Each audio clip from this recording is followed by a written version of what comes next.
अस्सलाम वालेकुम व्यूअर्स। आपने जो जैसा कि ये देख रहे हैं, हमारा ये जो चैनल है बेसिकली ये जिस जगह पे है इससे रिलेटेड तो नहीं है। मेरा बेसिकली चैनल ट्रैवल के हवाले से है। तो मैंने ये सोचा कि क्योंकि जो कि मैं एक किसान हूँ, ट्रैवल से पहले मैं एक किसान हूँ और मेरा ये हक बनता है कि मैं अपने किसान भाइयों के लिए कुछ कर सकूँ या कुछ उसके लिए आवाज़ उनकी आवाज़ बन सकूँ।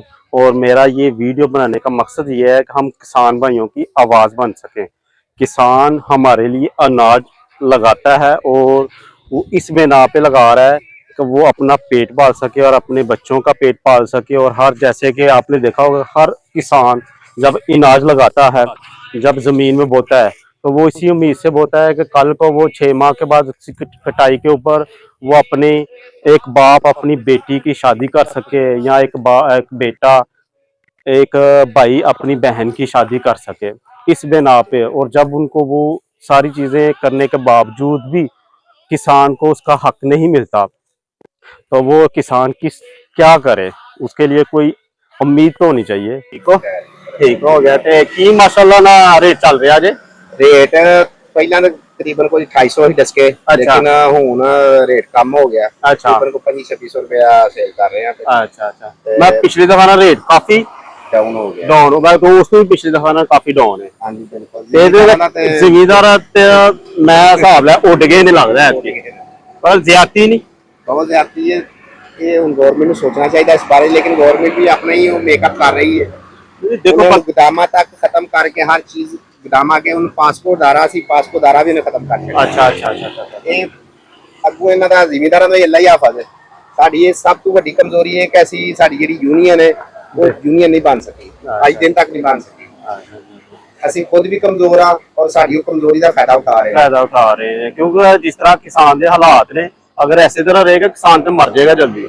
किसान ਨੂੰ ਮਰਿਆ ਮਰਾਏ ਹੁਣ ਮਿਸਾਲ ਦੇ ਤੌਰ ਤੇ 2100 ਜਾਂ 2200 ਰੁਪਏ ਰੇਟ ਹੈ जी बिल्कुल ਚਾਹੀਆਂ ਦੇ ਵਿੱਚ। बिल्कुल ਉਹਦੀ ਤੁਸੀਂ ਉਸ ਕੱਢੋ ਤੇ ਉਹ ਆਪਣਾ ਚੀਜ਼ ਵੇਚ ਕੇ ਜਾਂ ਕੋਈ ਮਸਲਨ ਆਪਣੀ ਕੋਈ ਜ਼ਮੀਨ ਵੇਚੇਦਾ ਜਾਂ ਆਪਣਾ ਕੋਈ ਟਰਾਲੀ ਟਰੈਕਟਰ ਵੇਚੇਦਾ ਤੇ ਤਾਂ ਜਾ ਕੇ ਠੇਕਾ ਦਵੇਗਾ। ਉਹਦਾ ਐਸਾ ਮਰਿਆ ਹੀ ਹੋਇਆ, ਉਹ ਤੁਸੀਂ ਉਹਨੂੰ ਜ਼ਿੰਦਾ ਤਸਵਰ ਨਾ ਕਰੋ। बिल्कुल बिल्कुल। चलो अल्लाह ताला बेहतर करे। 30 40 50 ਏਕੜ ਠੇਕੇ ਤੇ ਲੈ ਕੇ ਆਪਣੀ ਕਾਸ਼ਤ ਕੀਤੀ है। बिल्कुल बेशक।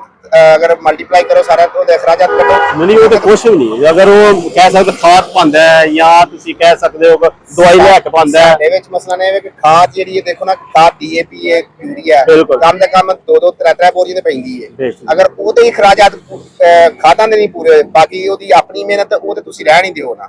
ਉਹਦੀ ਮਿਹਨਤ ਤੁਸੀਂ साल तो सारी 6 महीने उन्हें मेहनत करनी है, वो तो मेहनत बिल्कुल खत्म ही हो गई ना।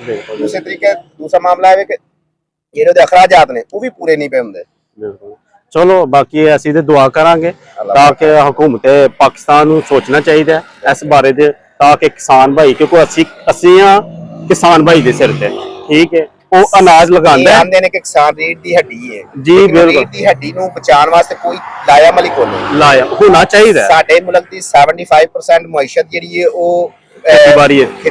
ਠੀਕ ਹੈ। ਇਸ ਬਾਰੇ ਚ ਸੋਚਣ ਤੱਕ ਨਹੀਂ ਮਾਮਲਾ ਤਾਂ ਹੁਣ ਨਾਲ ਦੇ ਮੁਲਕ ਦੇਖੋ, ਜੇਕਰ ਉਹਨਾਂ ਦੇ ਜੇ ਰੇਟ ਕੰਮ ਹੁੰਦੇ ਤੇ ਉਹਨਾਂ ਦੇ ਉਹ ਅਖਰਾਜਾਤ ਵੀ ਕੰਮ ਹੁੰਦੇ। ਡੀਏਪੀ ਯੂਰੀਆ ਹਾਲਾਂ ਤੱਕ ਉਹਨਾਂ ਟਿਊਬਵੈਲਾਂ ਤੇ ਦੂਸਰੇ ਤੀਸਰੇ ਮਾਮਲਾਤ ਨੇ ਸਬਸਿਡੀ ਦਿੱਤੀ ਹੈ, ਫ੍ਰੀ ਤੱਕ ਉਹਨਾਂ ਨੂੰ ਬਿਜਲੀ ਕਿਸਾਨਾਂ ਨੂੰ ਮਿਲ ਰਹੀ ਹੈ। ਇੱਥੇ ਸਿਰਫ ਹਰ ਬੰਦੇ ਦਾ, ਇਹ ਨਹੀਂ ਕਿ ਸਿਰਫ ਕਿਸਾਨ ਦਾ, ਤੁਸੀਂ ਮਾਰਕੀਟ ਚਲੇ ਜਾਓ ਹਰ ਬੰਦੇ ਦਾ ਫੋਨ ਹੀ ਚੂਸਿਆ ਜਾ ਰਿਹਾ ਹੈ हर मामले ਚ। चलो अल्लाह ताला बेहतर करे, सी दुआगा वा, ठीक है। किसान भाई ये ते असी सारा कुछ, ठीक है। बाकी शुक्रिया सर। दोस्तों ये मेरे साथ एक किसान भाई है, तो इससे जरा पूछते हैं किसान का हाल क्या है इस वक्त।